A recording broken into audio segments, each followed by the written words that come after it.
Presented by Chopalji Music. जाति में जाति चौपाल जाति जाति में जाति चौपाल जाति जाति में जाति चौपाल जाति जाति में जाति चौपाल जाति अपन जो दुल्हनिया मरद हियो काटी तगड़ा है जान चौपाल के लाठी बंजो में हर मरद हियो काटी जिए ये जाति हम बरौत पाती जाति में जाति चौपाल जाति जाति में जाति चौपाल जाति जाति में जाति चौपाल जाति जाति में जाति चौपाल जाति अपन जो दुल्हनिया मरद हियो काटी तगड़ा है जान चौपाल के लाठी बंजो में हर मरद छियो काटी जिए ये जाति हम बरौत पाती DJ Vikas Media.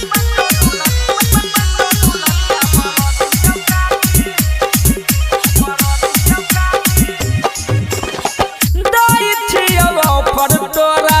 कल स्वीकार के कोई देना दिलवा अपन चौरी हमर नाम के हे गे दाई छियो पर तोरा कल ना स्वीकार के कोई देना दिलवा अपन चौरी हमर नाम के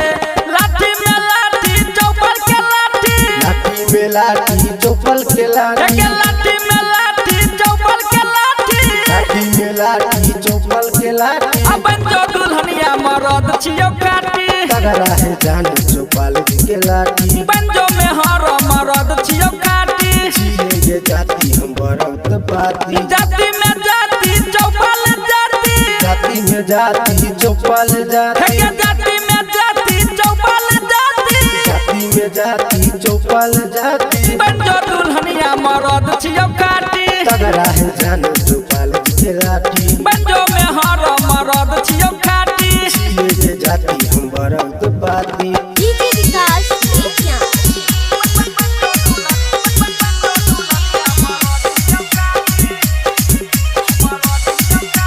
हेगे रखबो हमरा नी बना के सुन ले हमर जान के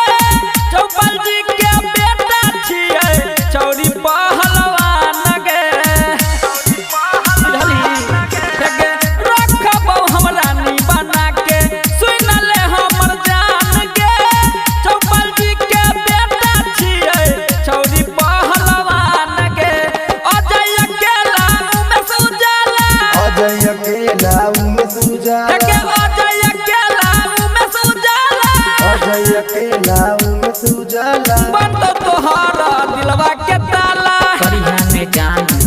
मुझे हाला के बंद तोहरा दिलवा के ताला कोई छे चौपाल भी बड़ा दिलवाला जाति में जाति चौपाल जाति जाति में जाति चौपाल जाति जाति में जाति चौपाल जाति जाति में जाति चौपाल जाति बंजो दुल्हनिया मरद छियो काटी तगड़ा है जान चौपाल के लाठी बंजो में हर मरद छियो काटी जिए ये जाति हम बरौत पाती